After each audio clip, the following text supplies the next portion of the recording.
Up on the vast Liverpool Plains in northern New South Wales is a little place called Breeza. It's a ripper of a spot, prime farming country, and it's also just down the road from Gunnedah, famous for being the koala capital of the world. And we all know how much we love our koalas, right? Aww. Except when they get in the way of progress. And that's where Chinese-owned Shenhua Mining comes in.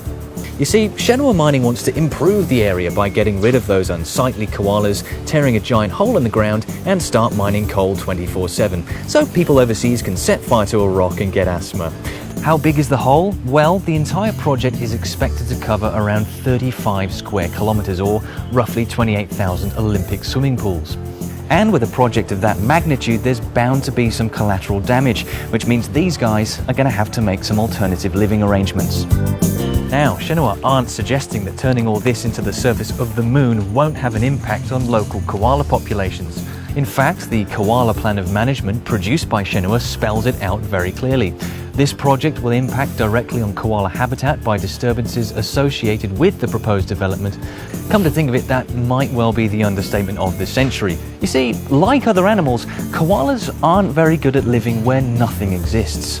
The same management plan also says the following indirect impacts may occur: an increase in road and train injuries, mortalities, habitat degradation, increased predation, increased evidence of disease, increased risk of fire, and physical injury. So Shenhua have done their homework and have come to the conclusion that turning woodland forest into a scene from Mad Max may have an impact on the koalas in the region.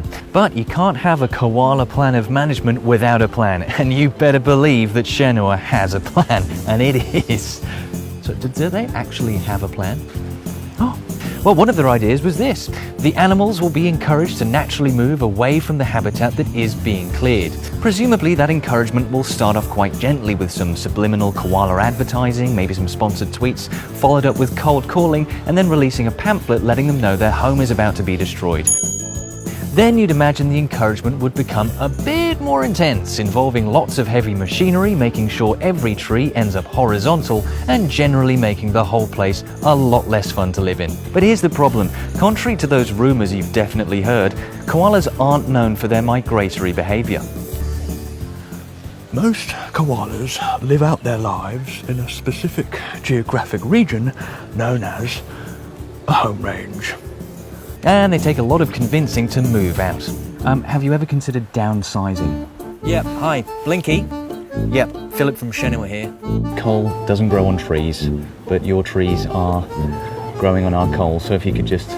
Well, I'm sorry, Blinky, but you know our motto at Shenhua, what's yours is mine. So, you might think the forest is yours, but it's mine now, because we're building a mine here, so it's mine. Like we say at Shenhua, you can't spell koala without coal. But that's okay, because Shenhua's plan has another plan shoved up it like a turducken of environmental mismanagement in case all of their other plans don't work. If the koalas don't move out on their own for some weird reason, like not being able to understand English, Shenhua has said it will translocate them. What this means is first you need to find koala. Hello? Calm down, Colin. Come on. Come. Sedate koala. Catch koala, pop it in a bag, take somewhere else. Good news, Colin's on board. That's translocation, in the same way that the movie Taken is about someone who translocated Liam Neeson's daughter. It's also not very good for the koalas, especially when it goes a bit wrong, which it frequently does. In Queensland, one study showed that up to 58% of the koalas moved in one such effort didn't survive, and Victoria took out first place by managing to kill somewhere between 80 to 100% of the animals being moved. But you know what they say, if a translocated koala dies in a forest and no one's around to hear it, approve a mine.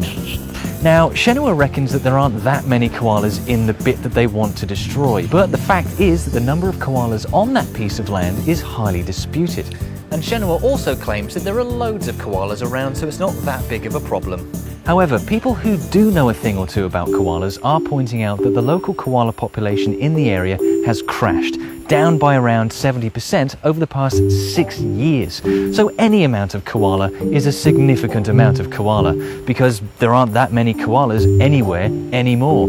That's why koalas are listed as a threatened species in Eastern Australia. And hey, that's where they want to build their massive coal mine. What are the odds? Oh.